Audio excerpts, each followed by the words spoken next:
Welcome back to Corack's Cribs. Icarus Wooden Edition Volume 2. Version 2. I don't remember what I was calling it. So last edition we were talking about wooden poles and some designing techniques. So now you're ready to move out of the cave, down by the water where you don't have to travel so far. And you built your first little house. So we have our convenience here, we have our fire pit. We have a little shack here, we're ready to go. Resources at hand. Nice view. Down by the lake. We're at this beginning lake right here. We're still keeping things simple. Well, this is all lovely, but you gotta watch several things, you know. You can see I got storms coming in. What about lightning and all that? Well, we're up against this rock. Rod up there is actually from the next part of this video. But so ignore that. We're up against this rock. Hopefully this rock's higher than the building and will attract any lightning. We're protected on one side from the storms. Theoretically. Depending on how they're actually programmed in here. I know that sometimes I've been able to get on one side of a rock or something and it has protected me from taking storm damage. I've been able to get under low hanging bluffs, we'll call it, and been able to scoot back enough.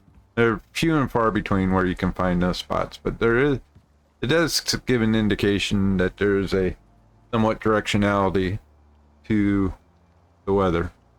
I don't know if it's consistent directionality. I never paid that much attention.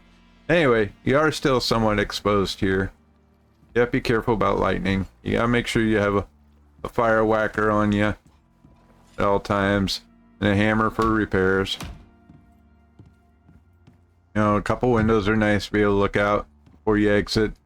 Make sure you don't have a bear hanging around close by. That is going to ruin your day. Plus also just gives you a nice view. Now you can fish off the dock. You can end up putting your fishing nets here. You got game around you. You got oars. There's caves not too far away. Here's a mistake that beginners tend to make. They'll put their fire right here. And they'll be get my fire whacker ready. They'll be stumbling along here, or it'll be night. They won't be paying attention. Next thing you know, boom, they set themselves on fire. They set the, may not wait it long enough. At least got the water right here. They've, set themselves on fire. They've set their house on fire. There we go. Ooh, the fireworker does work a lot better now. But, has gotta be one of the most common first mistakes people make when they're new to Icarus. So one of the ways to get past that is to actually take a stone pile. You know, it keeps things looking nice. Deploy a fire on it. Okay, my fire whacker ready just in case I've messed up. Now see, now I can bump against this by not paying attention. I'm not going to get in that fire. Unless I do something really silly. Like I'm jumping around avoiding an animal that's come up to attack me. You know, you can still catch fire. Jump off an oar there. But see, you're not going to do it very easily. I can stand here, you can see my heat gauge is going up. But how long are you going to stand here right next to a fire? You might be tending it, you might be putting food in it. You're not going to waste a lot of time there. And that will help protect you. So once you learn that trick, your biggest thing is to, you know, always be vigilant when storms come, to be around and repairing things as a storm's going on. Well, shortly after learning my lessons about those things in Icarus myself, setting myself on fire, you know, getting the achievement, burn your house down, all those things. you eventually learn to try to figure out how to work around it. So then I quickly progressed to this house I've got built over here. We'll show you. This rock right here was the cave, I think, from my original video, and it seems to reset the rock. Either that one or this one, and both of them are reset. This one has a campfire that is mysteriously on top of the sulfur node there. I think that was my original stone version 1 video that is reset somehow. Anyway, this is very similar to the first house that I kept for a while. Me and my buddy Corack worked out of this. You got a few unique structures build things about this. I got my rain catcher out here. I've built a little spot animal pen here.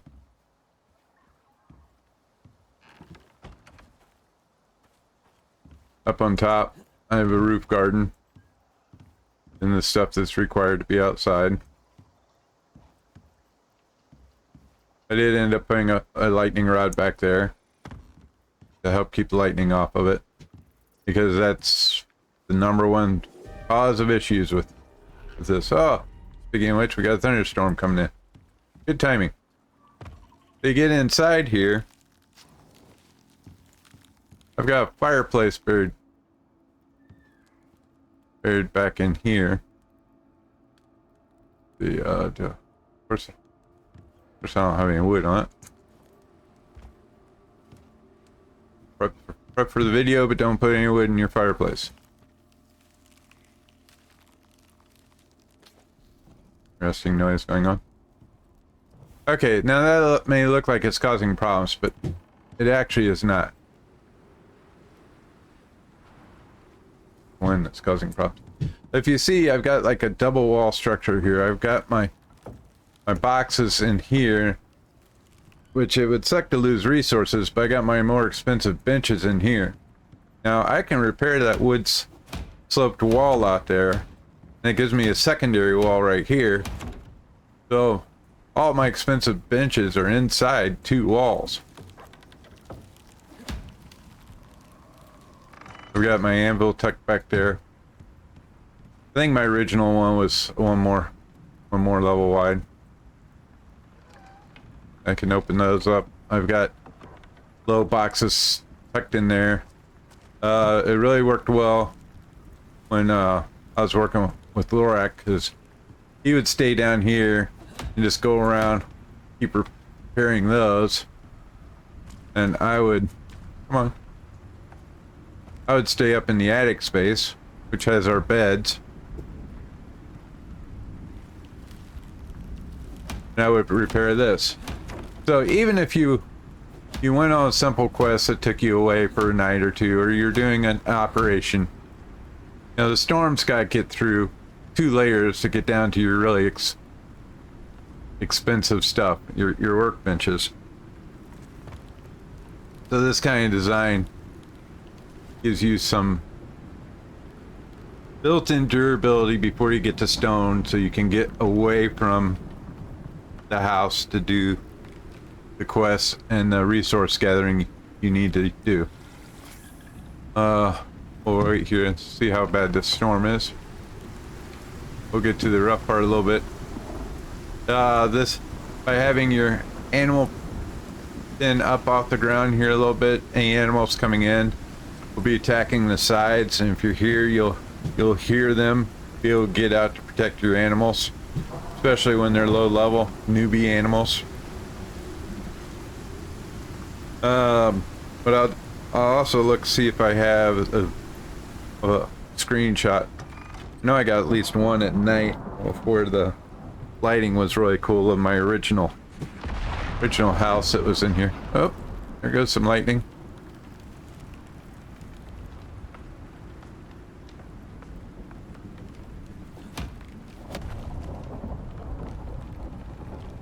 But it also has the advantages of, you know, if you're it's not bad. You could build a wood structure in the mouth of a cave.